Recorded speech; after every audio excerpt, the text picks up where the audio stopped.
Olá! No vídeo de hoje nós vamos corrigir juntos as questões 14 a 19 do caderno azul do Enem de 2022. Então, bora lá! Começando pela questão 14, nós temos o seguinte texto. Texto 1. A língua não é uma nomenclatura que se apõe a uma realidade pré-categorizada, ela é que classifica a realidade.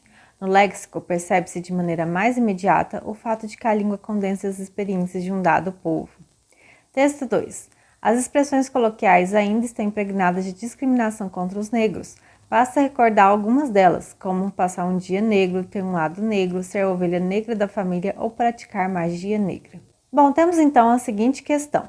O texto 2 exemplifica o que se afirma no texto 1, na medida em que se defende a ideia de que as escolhas lexicais são resultantes de um expediente próprio do sistema linguístico que nos apresenta diferentes possibilidades para traduzir estados de coisas, ato inventivo de nomear novas realidades que surgem diante de uma comunidade de falantes de uma língua, mecanismo de apropriação de formas linguísticas que estão no acervo da formação do idioma nacional, processo de incorporação de preconceitos que são recorrentes na história de uma sociedade, recurso de expressão marcado pela objetividade que se requer na comunicação diária.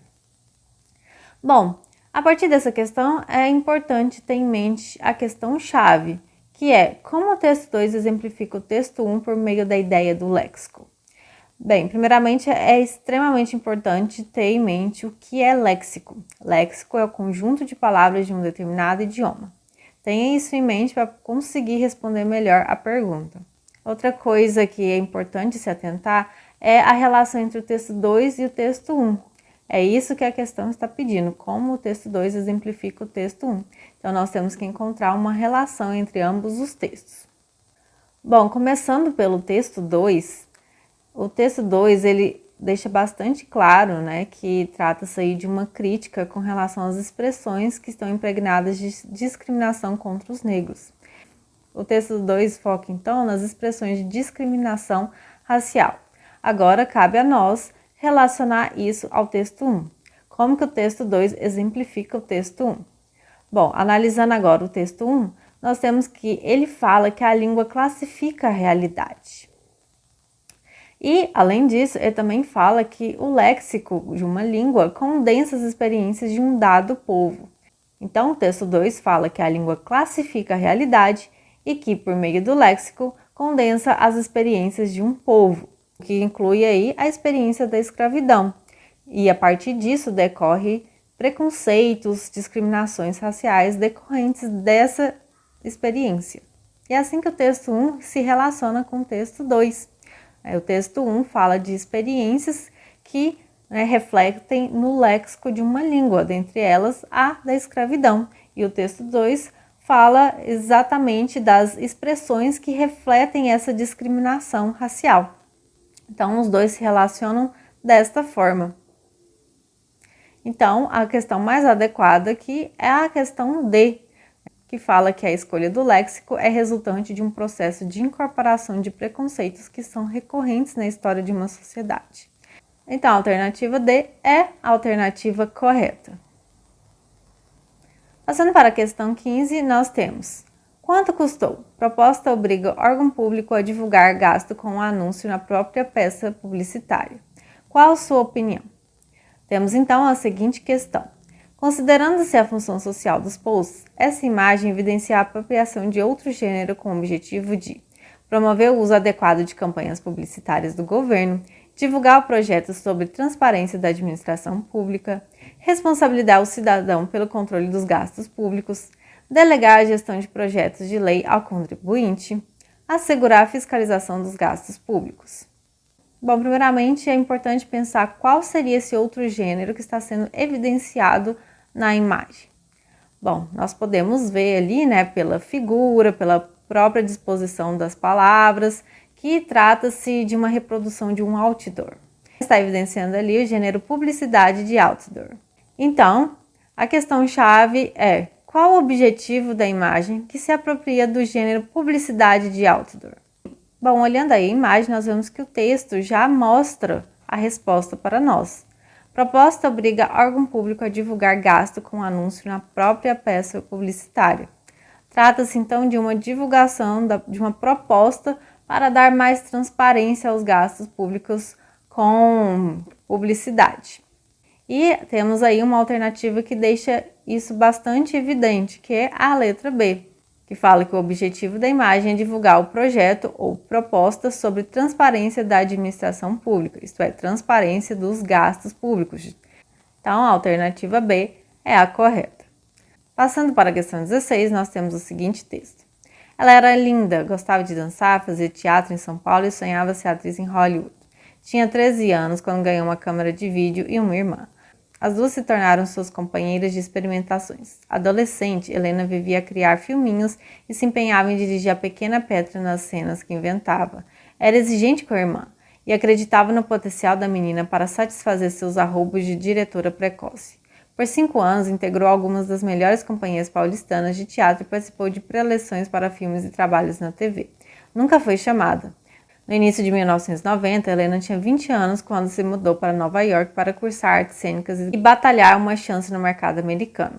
Deslocada, ansiosa, frustrada após alguns testes de elenco mal sucedidos, decepcionada com a ausência do reconhecimento e vitimada por uma depressão que se agravava com a falta de perspectivas, Helena pôs fim à vida no segundo semestre. Petra tinha 7 anos. 20 anos depois, é ela, a irmã caçula, que volta a Nova York para percorrer os últimos passos da irmã, vasculhar seus arquivos e transformar suas memórias em imagem e poesia. Helena é um filme sobre a irmã que parte e sobre a irmã que fica. É um filme sobre a busca, a perda, a saudade, mas também sobre o encontro, o legado, a memória. Um filme sobre a Helena de Petra e sobre a Petra de Helena, sobre o que ficou de uma na outra e, essencialmente, um filme sobre a delicadeza. Bom, temos então a seguinte questão.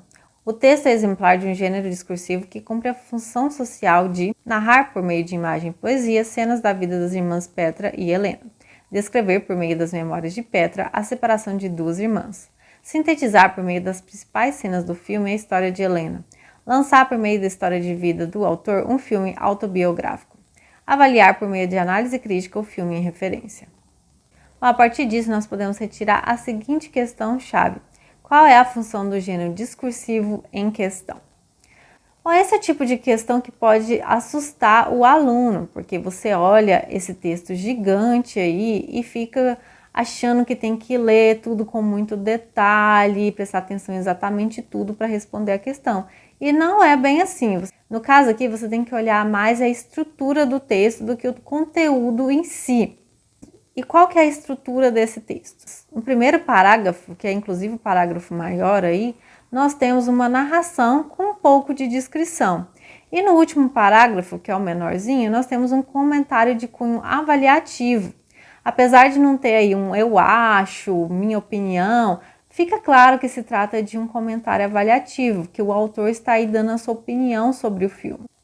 Quando o autor fala que trata-se de um filme sobre busca, perda, saudade, encontro, legado, que é um filme sobre a delicadeza, tudo isso é comentário de cunho avaliativo, é a opinião dele. Ele acha que o filme é sobre isso. Então, nós temos aí um trecho avaliativo. E só pela presença desse trecho, por menor que ele seja, já deixa claro que se trata de uma resenha de um filme. Ainda que o trecho de narração seja maior e que o trecho avaliativo seja bem menor, trata-se ainda assim de uma resenha. Qualquer comentário de cunho avaliativo já caracteriza uma resenha crítica. E qual que é a função de uma resenha? É avaliar, analisar o filme. E a alternativa que deixa isso claro é a alternativa E, que fala que o gênero discursivo em questão cumpre a função social de avaliar, por meio de análise crítica, o filme em referência. Então, essa é a alternativa correta. Bom, vamos passar agora para a questão 17, com o seguinte texto. Palavra. As gramáticas classificam as palavras em substantivo, adjetivo, verbo, advérbio, conjunção, pronome, numeral, artigo e preposição. Os poetas classificam as palavras pela alma porque gostam de brincar com elas. E para brincar com elas é preciso ter intimidade primeiro. É a alma da palavra que define, explica, ofende ou elogia, se coloca entre o significante e o significado para dizer o que quer, dar sentido às coisas, fazer sentido. A palavra nuvem chove, a palavra triste chora, a palavra sono dorme, a palavra tempo passa, a palavra fogo queima, a palavra faca corta, a palavra carro corre, a palavra diz o que quer. E nunca diz depois. As palavras têm corpo e alma, mas são diferentes das pessoas em vários pontos. As palavras dizem o que querem, está dito e pronto. Bom, temos então a seguinte questão. Esse texto, que simula um verbete para a palavra palavra, constitui-se como um poema porque tematiza o fazer poético, como em os poetas classificam as palavras pela alma. Utiliza o recurso expressivo da metáfora, como em as palavras têm corpo e alma. Valoriza a gramática da língua, como em substantivo, adjetivo, verbo, advérbio e conjunção. Estabelece comparações, como em as palavras têm corpo e alma, mas são diferentes das pessoas. Apresenta informações pertinentes acerca do conceito de palavra, como em as gramáticas classificam as palavras. A partir disso, nós temos a seguinte questão: por que o texto apresenta um caráter poético? Bom, analisando uma por uma das alternativas, nós vemos que a alternativa A já nos soa estranho, porque fala que esse caráter poético vem do fato do texto tematizar o fazer poético, o que não tem nada a ver. Falar de poesia, falar de poeta, não necessariamente deixa o texto poético, então já podemos descartar essa questão. A letra C também nos soa estranha, porque fala que o caráter poético vem do fato do texto valorizar a gramática da língua, falando de substantivo, adjetivo, verbo e por aí vai. Mas não tem nada a ver uma coisa com a outra. Valorizar a gramática, falar de gramática, não tem nada a ver com deixar, com conferir um aspecto poético ao texto. Então, podemos descartar essa alternativa também. A alternativa D também é estranha por falar que o caráter poético vem do texto estabelecer comparações. E aí cita um exemplo. As palavras têm corpo e alma, mas são diferentes das pessoas. Essa alternativa ela está errada porque esse exemplo que dá aí não é de comparação, mas sim de metáfora. Trata-se de uma metáfora porque é uma comparação indireta, ou seja, o como não está explícito. Palavras são como corpo e alma, só que o como não está explícito, temos apenas palavras são corpo e alma. Se o como estivesse explícito, sim, teríamos uma comparação, mas como não está, trata-se de uma metáfora. Logo, a questão D está errada. A questão E não soa estranha porque diz que o caráter poético do texto vem do fato do texto apresentar informações pertinentes acerca do conceito de palavras. Mas isso não tem nada a ver. Falar de palavra, dar um conceito para a palavra, não tem nada a ver com conferir um caráter poético ao texto. Então já podemos descartar essa questão. Bom, e sobrou então a alternativa B, que fala que o caráter poético vem do uso do recurso expressivo da metáfora, como em as palavras têm corpo e alma. De fato, temos aí uma metáfora. Palavras são corpo e alma, como havíamos dito, é uma comparação indireta, então trata-se sim de uma metáfora. E de fato, usar o recurso da metáfora deixa o texto com caráter mais poético, porque falar que as palavras são corpo e alma ou qualquer outra metáfora não é característica de um texto comum, como um texto informativo, por exemplo. Então, deixa sim o texto com caráter mais de poesia. Então, a letra B é sim a alternativa correta. Bom, passando agora para a questão 18, nós temos o seguinte texto. Morte lenta ao luso infame que inventou a calçada portuguesa. Maldito Dom Manuel e sua corja de tenentes eusébios. Quadrados de pedregulho irregular socados à mão. À mão! É claro que ia soltar. Ninguém reparou que ia soltar? Branco, preto, as ondas do mar de Copacabana. De que me servem as ondas do mar de Copacabana? Me deem chão liso, sem protuberâncias calcárias. Mosaico estúpido, mania de mosaico. Joga concreto em cima e aplana. Buraco, cratera, pedra solta, bueiro bomba. Depois dos 70, a vida se transforma numa interminável corrida de obstáculos. A queda é a maior ameaça para o idoso. Idoso, palavra odienta. Pior. Só terceira idade. A queda separa a velhice da senilidade extrema. O tombo destrói a cadeia que liga a cabeça aos pés. Adeus, corpo. Em casa vou de corrimão em corrimão, tateio móveis e paredes e tomo banho sentado. Da poltrona para a janela, da janela para a cama, da cama para a poltrona, da poltrona para a janela.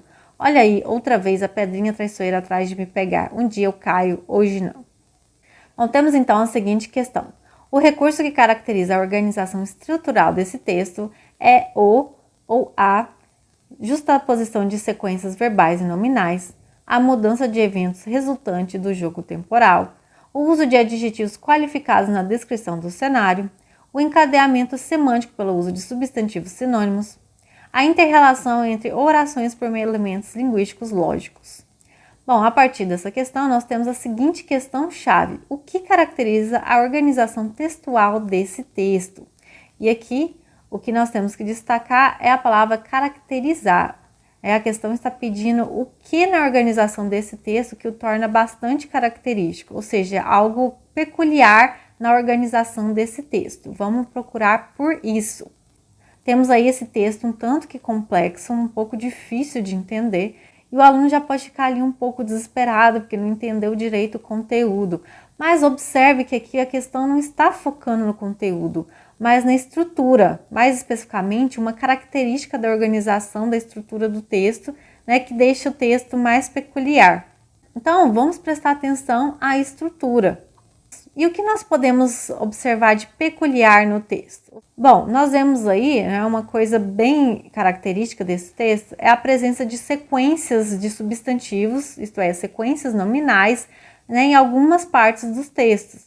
Nós temos aí, por exemplo, branco, preto, ondas do mar, mosaico estúpido, mania de mosaico, buraco, cratera, pedra solta, bueiro, bomba.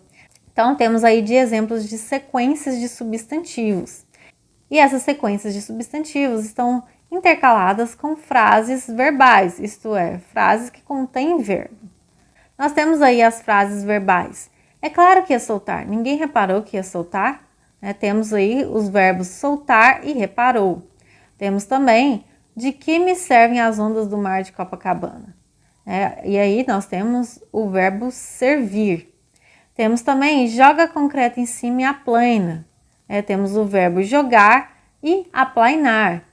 Temos também a frase, depois dos 70, a vida se transforma numa interminável corrida de obstáculos. E temos aí o verbo transformar. Então, aí em azul nós vemos as frases verbais, isto é, frases que contêm verbo. Nós vemos então uma intercalação entre sequências nominais, sequências que contêm aí apenas substantivos, e temos aí também sequências que contêm frases verbais, isto é, frases que contêm verbos. Essa é uma característica peculiar da organização deste texto. A alternativa correta, portanto, é a alternativa A, que fala que a organização estrutural desse texto é caracterizada pela presença de justaposição de sequências verbais e nominais, ou seja, a presença de sequências verbais e nominais juntas. Então, a alternativa A é a alternativa correta. Passando para a questão 19, nós temos o seguinte texto: pisoteamento, arrastão, empurra, agressões, vandalismo e até furto a um torcedor que estava caído no asfalto após ser atropelado nas imediações do estádio do Maracanã. As cenas de selvageria tiveram como estopim a invasão de milhares de torcedores sem ingresso que furaram o bloqueio policial e transformaram o estádio em terra de ninguém. Um reflexo não só do quadro de insegurança que assola o Rio de Janeiro, mas também de como a violência social se empenha pelo esporte mais popular do país. Em 2017, foram registrados 104 episódios de violência no futebol brasileiro, que resultaram em 11 mortes de torcedores. Desde 1995, quando 101 torcedores ficaram feridos e um morreu durante uma batalha campal no estádio de Pacaembu, autoridades têm focado em ações de enfrentamento à violência no futebol em grupos uniformizados, alguns proibidos de frequentar estádios. Porém, a postura meramente repressiva contra torcidas organizadas é ineficaz em uma sociedade que registra mais de 61 mil homicídios por ano. É impossível dissociar a escalada da violência no futebol do panorama de desordem pública, social, econômica e política vivida pelo país, de acordo com o doutor em Sociologia do Esporte. Bom, temos então a seguinte questão.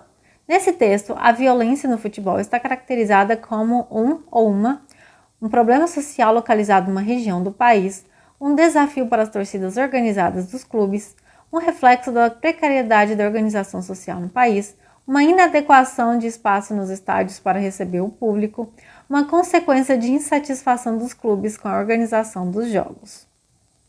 Bom, nós temos aí a seguinte questão-chave: o que consiste a violência do futebol brasileiro?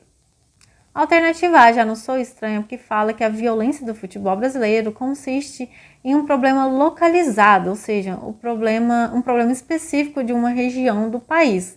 Mas o texto deixa claro que não, tanto é que no trecho aqui nós temos, em 2017 foram registrados 104 episódios de violência no futebol brasileiro. Então a violência no futebol brasileiro é um problema nacional, do Brasil todo, e não regional apenas. Nós já podemos então descartar a alternativa A. Passando para a alternativa B, ela já nos soa estranho por falar que o problema da violência do futebol brasileiro é um desafio para as torcidas organizadas, o que não faz sentido nenhum. Até porque o texto nos deixa claro que muitos dos problemas relacionados ao futebol brasileiro vêm justamente de torcidas organizadas. Então essa alternativa não faz sentido e já podemos descartá-la. Passando para a alternativa D, ela já nos soa estranha porque fala que a violência do futebol consiste em uma inadequação de espaço nos estádios para receber o público, o que não tem nada a ver. O espaço dos estádios, se é grande, pequeno, adequado ou inadequado, são questões que não têm nada a ver com a violência no futebol. Então já podemos descartar essa alternativa também. Passando para a alternativa E, ela já nos soa estranha porque fala que a violência do futebol consiste na consequência da insatisfação dos clubes com a organização dos jogos, o que não tem nada a ver. O fato dos clubes estarem ou não satisfeitos com a organização dos jogos não gera violência, não tem nada a ver uma coisa com a outra, então também podemos descartar essa alternativa. Sobrou então a alternativa C, que diz que a violência do futebol brasileiro consiste no reflexo da precariedade da organização social no país. E de fato, o texto fala isso mesmo, conforme podemos ver no seguinte trecho. É impossível dissociar a escalada de violência no futebol do panorama de desordem pública, social, econômica e política vivida pelo país. Então nós podemos ver que o texto enxerga sim a violência no futebol brasileiro como um reflexo dos problemas sociais do país. Logo, a alternativa C é de fato a alternativa correta. E é isso por hoje, lembrando que usamos o caderno azul do Enem de 2022. E aí, gostou? Já deixa o seu like, se inscreva no canal e não deixe de conferir o nosso material de estudo pelo link na descrição. Até os próximos vídeos e bons estudos!